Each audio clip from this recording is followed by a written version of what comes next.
गोविंदा क्यों नहीं दिख रहा आज 17 साल से? गोविंदा का जो सर्कल है ना वो बहुत गलत सर्कल में है।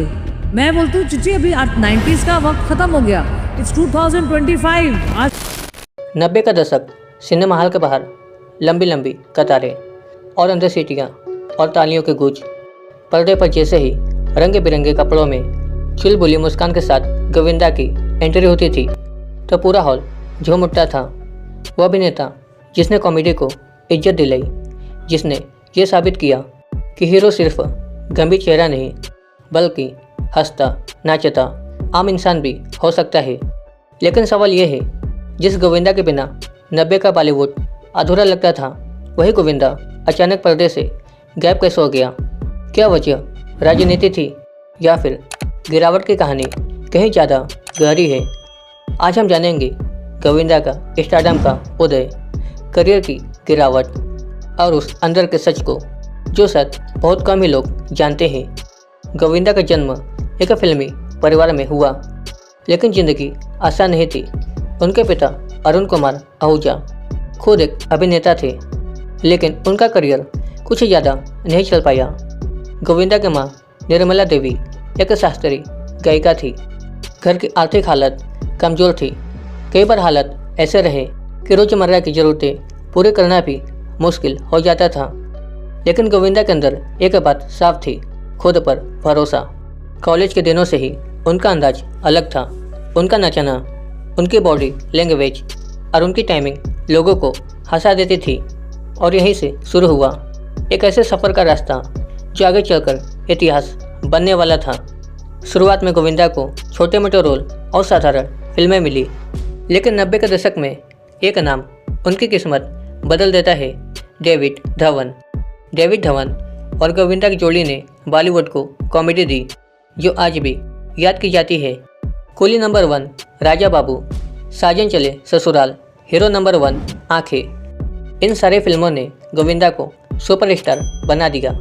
गोविंदा आम आदमी का हीरो थे, न ज़्यादा परफेक्ट न ज़्यादा बनावटी। शायद इसी वजह से लोग उन्हें अपने जैसा मानते थे।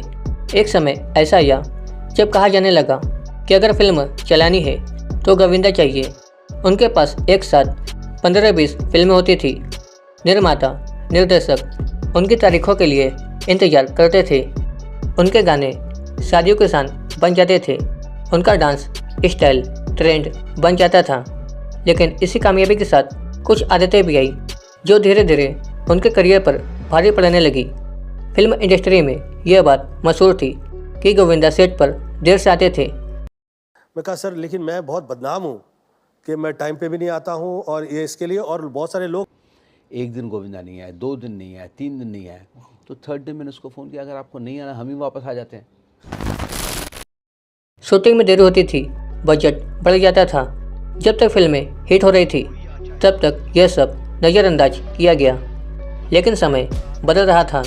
नया बॉलीवुड अनुशासन, समय और प्रोफेशनलिज्म चाहता था। गोविंदा इस बदलाव को पूरी तरह से समझ नहीं पाए। 2004 में गोविंदा ने राजनीति में कदम रखा। उन्होंने सांसद बनकर देश सेवा करने का सपना देखा। लेकिन राजनीति फिल्मी दुनिया से बिल्कुल ही अलग होती है। यहाँ न कोई स्क्रिप्ट होती है न रीटेक। यहाँ पर हर शब्द और फैसला असर डालता है। राजनीति और फिल्मों के बीच फंसकर गोविंदा दोनों को पूरा समय नहीं दे पाए। इस दौरान बॉलीवुड में नए सितारे उभर चुके थे।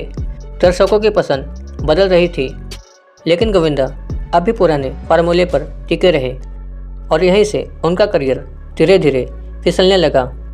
गोविंदा ज्योतिष पर भरोसा करते थे और यही भरोसा उनकी गिरावट का कारण बना। कई बड़ी फिल्में सिर्फ इसीलिए छोड़ दी क्योंकि मुहूर्त ठीक नहीं था। बॉलीवुड में मौके बार बार दस्तक नहीं देते। कामयाबी के साथ अहंकार भी आया। गोविंदा को लगने लगा कि दर्शक हमेशा उनका इंतजार करेंगे, लेकिन सिनेमा कभी किसी का इंतजार नहीं करता। नए निर्देशक, नई कहानियाँ और नया सिनेमा आगे बढ़ चुका था। गोविंदा ने वापसी की कोशिश की, लेकिन वही पुराना अंदाज, वही पुराना कॉमेडी। दर्शक पुरानी यादें तो चाहते थे, लेकिन पुरानी फिल्में नहीं। तो मुझे लगता है कि गोविंदा समय के साथ नहीं चल पाए और जब वो वापस भी आ रहे थे इधर, जब मैं पिक्चर देख रहा तो वो पुरानी टाइप की डॉली वाली गोविंदा की गिरावट के लिए सिर्फ राजनीति या इंडस्ट्री को दोष देना सही नहीं होगा। गलत फैसले, आत्मविश्वास की अति और समय के साथ खुद को न बदल पाना, यही सबसे बड़ा कारण है। गोविंदा आज भी एक लेजेंड है। उनकी कॉमेडी, उनका डांस और उनकी मासूमियत बॉलीवुड का सुनहरा अध्याय है। लेकिन इनकी कहानी हमें एक सबक देती है।